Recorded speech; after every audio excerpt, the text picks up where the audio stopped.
Hi, welcome to this abridged version of my review of House of Ga'a. There's a detailed version of this review and I'll have that linked below. I hope I'm standing in the right spot. I got off my stool, so yeah. The House of Ga'a. It's written by Tunde Babalola and directed by Bolanle Austin Peters. For a synopsis, it says, fearless warrior, powerful sorcerer, breaker of kings, witness the epic rise and fall of Bashorun Ga'a, one of the most ruthless leaders of all time. For a minute there, I thought I was going to see Mother of Dragons. Bashorun Ga'a is a biopic and specifically a period piece. It's set at a particular period in the history of the Oyo Empire, the 18th century, when I believe the Oyo Empire was at the height of its power and political influence. Let's get straight to, guys, what works.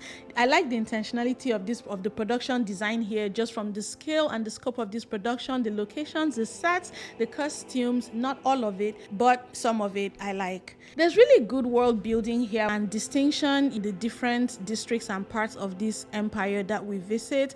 The brown costume is very much in keeping with the earthy tones and mood, as is the color grading also goes to the consistency of tone of this movie. The CGI in this movie is sketchy, but E for effort, okay? They tried. This is a really good cast. In the detailed version, I talk extensively about each person, the prominent figures, but here I'm just going to say overall, it's a really good cast. This movie feels less theater or stage drama than many of the epic movies that we've seen in the past, and so I really appreciate it for this. The framing in many of the scenes and shots are very intentional, and this movie makes very good use of shadows and silhouettes. There's some good subtle cultural grounding here with some of the the rules of that time, the rites, the ceremonies and beliefs. Some of the fights are really well choreographed, especially some specific portions of some fights. And then I'm going to just say as a general note for a positive that anything that is an addition to our cultural and historical archives is something that I will always give a high score for. That brings us to the end of what works. What does not work? Some of the fight scenes, most of them actually are very rowdy and chaotic. The plot feels all over the place. There's no coherent narrative plot. Zainab's story is really not necessary to this movie. I could have done without it, and it doesn't help that Bashorun's character, as far as that storyline, just feels very inconsistent with how we know him in other aspects of the story. There's not much nuance to the character of Bashorun Ga'a himself. I have no inkling of what the villagers or the people in the kingdom or whatever think of him.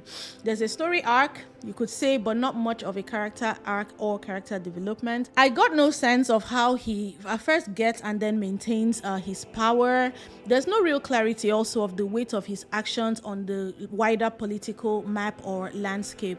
And then this is yet another epic where the roles of the queens are so diminished that they end up just showing up as domestic figures, when appendages, when we know that there's so much more. There are some criticisms by some of people who care enough about things like historical accuracy, who say they're not crazy about the costume and also about the choice in the manner of Bashorun Ga'a's death. That's a creative license that this movie takes that history buffs don't particularly agree with. The cinematography could have been better, as well as the editing. I particularly don't like the animated text. It's not in keeping with the tone of this movie. So in conclusion, I'm just going to say that this movie, it would have been better with a tighter plot and better structure, just a better narrative arc and better choices made like for plot events. However, it is an important piece of art. I would recommend this movie for the effort and just the audacity of the endeavor, for maintaining a consistent tone, for feeling more grounded than many of the other epics that we've discussed on this channel, and last but not least,